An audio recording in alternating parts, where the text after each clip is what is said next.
Hi guys, welcome back to my channel. So today in this video I would like to continue my previous video entitled The Far from Halcyon Isle Maritime Liens, Renvoi and Conflict of Law.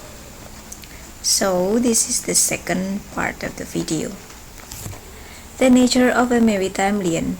Before I analyze the true approach, it is worth consider what a maritime lien is under Australian law.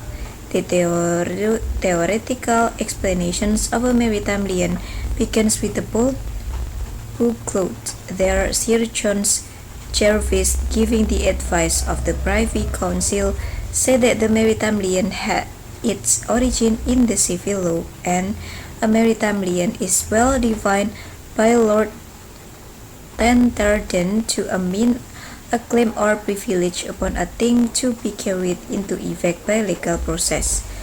And Mr. Justice Story explained that process to be a proceeding in rem and adds that wherever a lien or claim is given upon the thing, then the admiralty enforces it by proceeding in rem, and indeed it's the only court competent to enforce it. A maritime lien is a foundation of a proceeding in rem, a process to make perfect right inchoate from the moment the lien attaches. However, a maritime lien does not require or include possessions of the rest. Critically, as Scott L.G. demonstrated in his seminal judgment in the Tolten, the principle that a maritime lien automatically attaches to a ship is indubitably a rule of substantive law. He also said that the principle underlying the general law of the sea was the protections of maritime commerce. In the 2 Allens 11, the Privy Council said, a maritime lien must be something which adheres to the ship from the time and the fact happened which gave the maritime lien,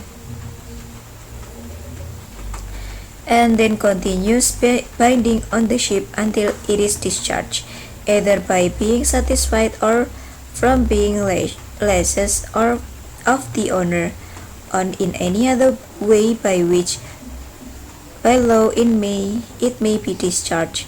It commences and there is continuous binding on the ship until it comes to an end. Scott L.G. explained that a lien has to be admitted or proved to exist in the proceedings.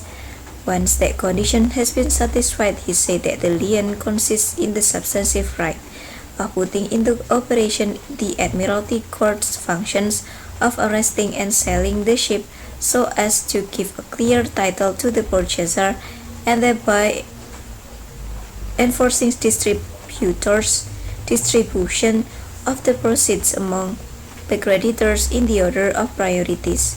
In Commended Marine Corporation v. Pan Australia Shipping, Al-Shabchi observes that at least before any unconditional appearance of a relevant person, the proceeding in rem is an action against the ship herself and not against the owner or the charterer.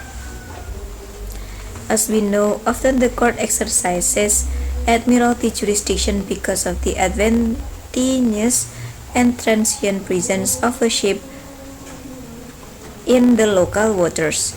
The event giving rise to the proceedings frequently have nothing to do with the locality of the ship when arrested, and the court will apply another country maritime law to resolve the proceedings. We can easily recognize that maritime liens and contract claims concerning ships have an international character because frequently they will arise under the law of another country. Often, the local court must make a decision as to what law applies and use municipal or domestic choice of law rules to arrive at that answer. Under English law, as Lord Witt said in Admiralty Commissioners v. Valverda Owners, a maritime lien cannot be created by contract. In the Tolten, Scott L.G. was dealing with a maritime lien for collision damage but there is a division of opinion whether the following passage of this judgment should have a broader application. It has been characteristic of English judges exercising admiralty jurisdiction, as I have already said, to look out to the general law of the sea, for two allied but distinct purposes: first, to adopting what they believe to be relevant rule of the general law, and secondly, as a principle of judicial policy, is in order to avoid creating divergence by our law from the general law. The importance to maritime commerce of uniformity in all seas the world over has received frequent emphasis, both before the Judicature Act and since. The view has powerful critics and is now probably too broadly stated for both Australian and English law purposes. That is because in Borden v. the Commonwealth, Gleason C.G. Kumo, Heine and Hagen G.G. appears to have adopted Lord Diplock's explanation in the Tojo Maru of the nature of the principle of maritime law and maritime law of the world. Rather, he said that the maritime law consisted of the international municipal law of sovereign states that were capable of giving rise to rights and liabilities enforceable in maritime courts. Lord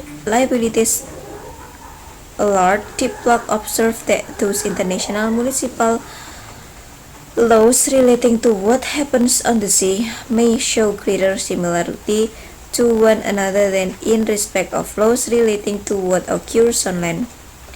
He said it was because of both the nature of the subject matter and the historic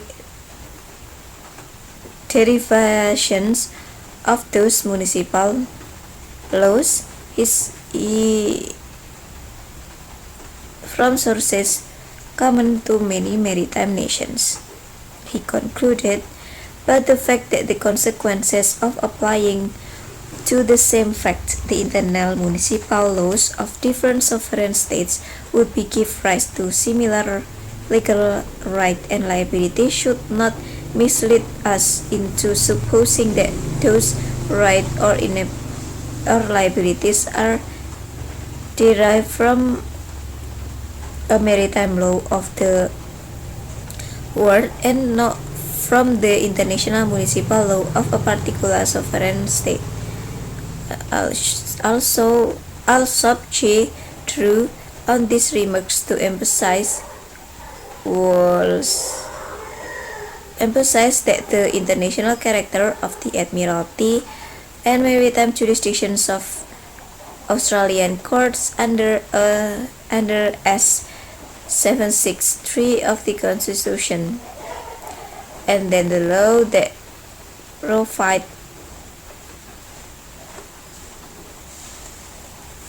court should ascertain and declare in the exercise of that jurisdiction does not elevate the resolution governing that resolution.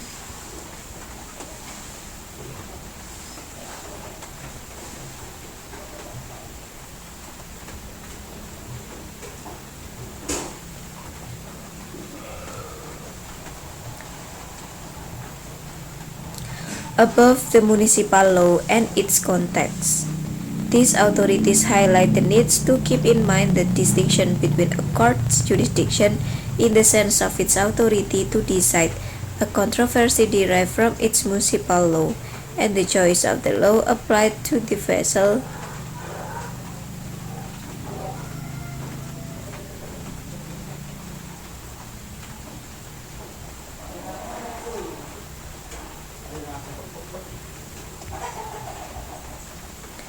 These authorities highlight the needs to keep in mind the distinction between a court jurisdiction in the sense of its authority to decide a controversy derived from its municipal law, and the choice of law applicable to that resolution that arises because some or all of the circumstances giving rise to the controversy occur outside the municipal jurisdiction. So the time is up and the article will be continued to read on the next video. So bye bye and don't forget to like, comment and subscribe. Bye.